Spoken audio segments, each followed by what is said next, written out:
आज का टॉपिक है ABO blood grouping. ABO blood grouping discover करी थी कार्ल लैंडस्टीनर ने 1901 में। जैसा कि हम सब जानते हैं 4 ब्लड ग्रुप होते हैं: blood group A, blood group A B, blood group O, blood group B. इसमें एंटीजन और एंटीबॉडी का कॉन्सेप्ट है। एंटीजन, फॉर एग्जांपल हम ब्लड ग्रुप ए की बात करें, इसमें आरबीसी के ऊपर एंटीजन ए होता है, बट इस इंडिविजुअल के प्लाज्मा में जो एंटीबॉडीज होती हैं वो एंटी बी होती हैं। इसलिए इसके डोनर्स ग्रुप ए वाला इसको या तो ब्लड देगा या ओ वाला देगा। इसे बी वाला ब्लड क्यों नहीं दे सकता?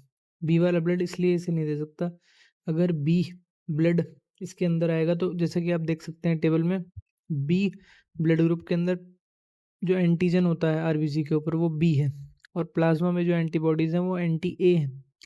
तो जब इस पर्सन का हम ब्लड इसमें डोनेट करेंगे तो जो एंटीजन है बी ब्लड ग्रुप बी वाले में, उससे एंटीबॉडीज ए वाले के अंदर जो प्लाज्मा में एंटी बी बॉडीज हैं वहाँ पर बाइंड कर देंगे, एंटीजन और एंटीबॉडी मिल जाएंगे आपस में, जिससे लाइसिस होगी, रप्चरिंग होगी और पेशेंट सीरियस हो जाएगा। इसलिए डोनर ग्रुप देखना होता है इसमें। जैसे ब्लड ग्रुप बी है, उसमें आपके डोनर ग्रुप बी होगा या तो ओ होगा। ओ हर किसी में आएगा कि ओ यूनिवर्सल डोनर है।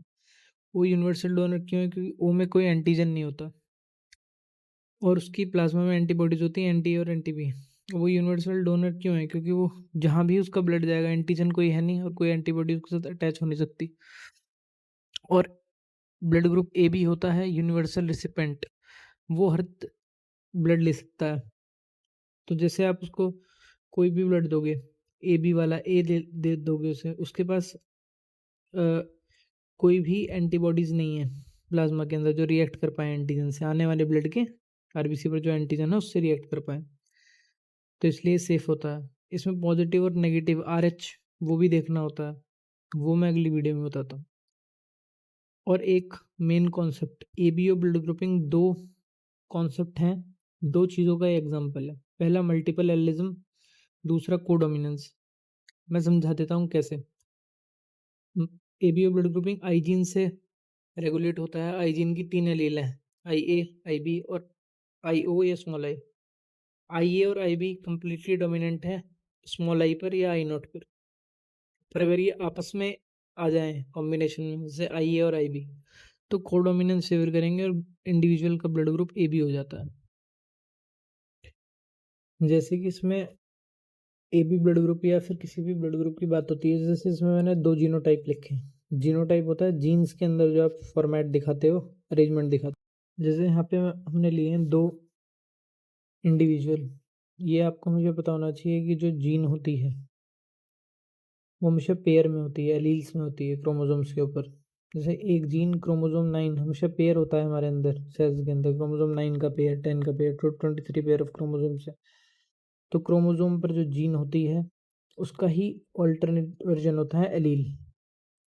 जैसे किसी इंडिविजुअल का ब्लड ग्रुप ए है तो उसके अंदर 2 जीनोटाइप होने की संभावना है। पहला आई ए और आई ए हो सकता है उसके अंदर, या उसके अंदर आई ए और स्मॉल आई हो सकता है। फॉर एग्जाम्पल अगर किसी का ब्लड ग्रुप बी है तो उसकी कॉम्बिनेशन आई बी और आई बी हो सकती है या आई बी और स्मॉल आई हो सकती है।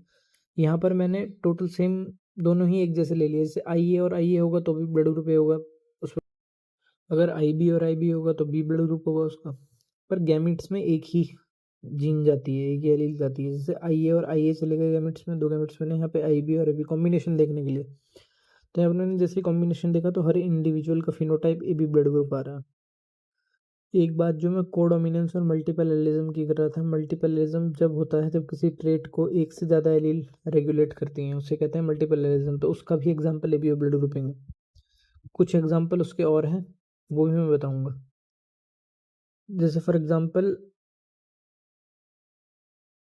इसका एक और जैसे कोडोमिनेंस भी इसका मैंने एग्जांपल बताया। कोडोमिनेंस वो होता है जब दोनों जीन एक्सप्रेस होती हैं, दोनों अपना इंडिपेंडेंट इफेक्ट शो करते हैं। ये डोमिनेंट, रिसेसिव, कोडोमिनेंस, ये प्रॉपर जो कॉन्सेप्ट हैं ये हैं जेनेटिक्स के कॉन्सेप्ट। कोई भी एलील डोमिनेंट कब हो जाती है? जैसे मान लो किसी जीन के अंदर, ये बहुत फिर यहाँ पर कंफ्यूजिंग हो जाएगा तो इसलिए इतना ध्यान रखते हैं कि डोमिनेंट वो होती है जो अपना पूरा इफेक्ट देती है, रिसेसिव वो होती है जो अपना इफेक्ट नहीं दे पाती है, तो प्रॉपर प्रोडक्ट ही नहीं बना पाती, या वो अनडिफेक्ट वो डिफेक्टिव हो जाती है, कुछ भी हो सकता है उसमें। तो वो चीज़ बाद में डिस्कस करेंगे। तो आई होप सबको समझ आया होगा।